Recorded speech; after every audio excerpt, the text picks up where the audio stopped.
my slips, my falls, my trials and tribulations, my heart, my balls, my somebody stop living, somebody come and get me. Little did I know that the Lord was riding with me. The dark, the light, my heart, the fight, the wrong, the right is gone.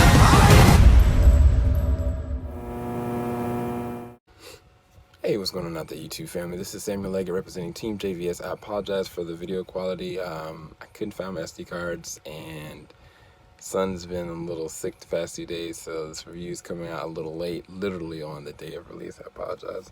But I'm here to review the movie Terminator: The Dark Fate. I've actually been a Terminator fan for quite some time. I've liked Terminator Salvation.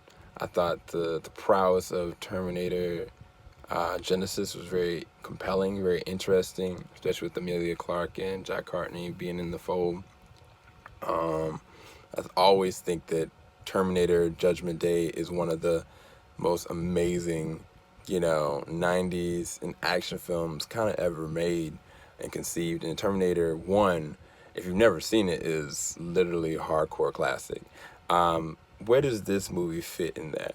I would say this is actually up there. This is in, I want to say, like the top 3, top 4 out of all the Terminator films that have come out. One of the biggest things that I think distinctly helps this film is the way it's actually crafted. The cinematography and the scope and the action scenes are very well done. I think that what they were able to do in capitalization of specifically this new form of Terminator, I think is very epic. And the way they use him now, the actor that most people would recognize him from Agents of S.H.I.E.L.D., playing the role of Ghost Rider, who does an amazing job with this one. But in this movie, the way they utilize the CG with the effect of this Terminator going in and out of his kind of like his skeleton, and the way he's able to kind of just feel like everything fluidly and do anything pretty much and come back from anything.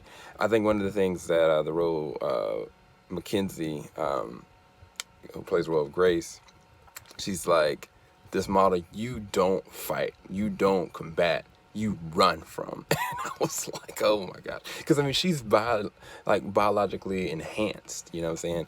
And I think they utilize a lot of the action scenes, specifically with Grace, specifically with the Terminator, specifically all of them, very well. But the moment that Linda Hamilton, Sarah Connor, shows up, fam, is one of the most epic action moments I think I've seen all year, because she is just immersed into this role. And I know I'm going all over this. Normally I don't do this, but Linda Hamilton sells it for me. She is the selling point for me in this one. The funny thing is, with Arnold Schwarzenegger, he sells it too, but it's more so because of his chemistry with Linda Hamilton, Arnold Schwarzenegger.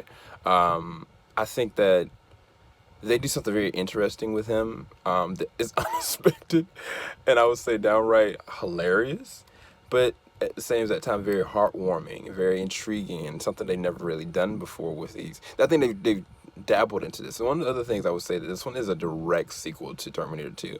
Now, I don't know if Terminator Genesis retconned certain things that did happen, or if this is just what they chose to do, because I think it's like 5 screenwriters in this one, and I know James Cameron worked closely to the cuff with this one as far as producing it, and then Tim Miller directed it.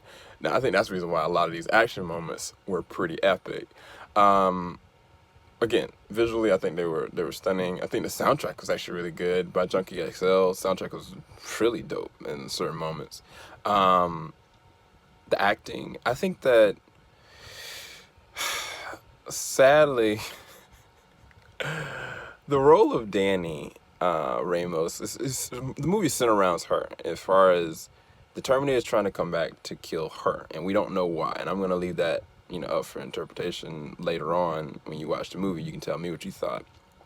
But as far as the actress that played the role of Danny, I think that was the weak point of this film. Not that she wasn't trying to commit, not that she wasn't an essential character. It was the way they utilized her and her acting in this one. I think her acting was the weakest out of this one. Everybody else sells it. I mean, specifically the role of Grace, played by Mackenzie, I think that she was amazing. Like, she did such a good job. And I think that because everybody else the surrounding performances were so good. Like Gabriel as the Terminator, Mackenzie as Grace, Linda Hamilton as Sarah Connor, and of course, you know, your boy as the Terminator.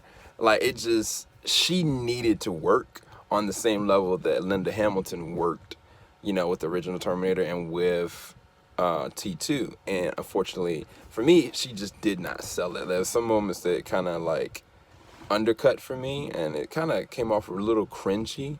And I don't know if it's more so the material they gave her or it's just the way that she sold the scenes. It just didn't work, and it kind of undercut the movie on certain levels, specifically in the third act when it really needed to work. But again, I think that the story is very interesting. There's a couple surprises in the first act that are really going to catch people off guard. And I think it's a very fun action movie, like from beginning to end. Some very compelling moments with the character Grace that I think they should have doubled down on, but they really couldn't because of unseen reasons I can't bring up here because it would be a spoiler. But for me, I think I'd give this a 7.5 out of 10. I think I really actually enjoyed it. As far as my ranking, this is my ranking. I would say T2. A lot of people are going to be upset with me about this. It's number 1 for me, T2. T1, number 2. And it's a tie, I think, for Terminator Salvation and this one, The Dark Fate. Then you would lie it right at Rise of the Machines last. And I know that doesn't sound really good. But Terminator Rise of the Machines, I didn't think it was good at all, sadly. I think that Terminator Salvation is such a fun flick that I would have loved to see a sequel from that with Christian Bale, honestly.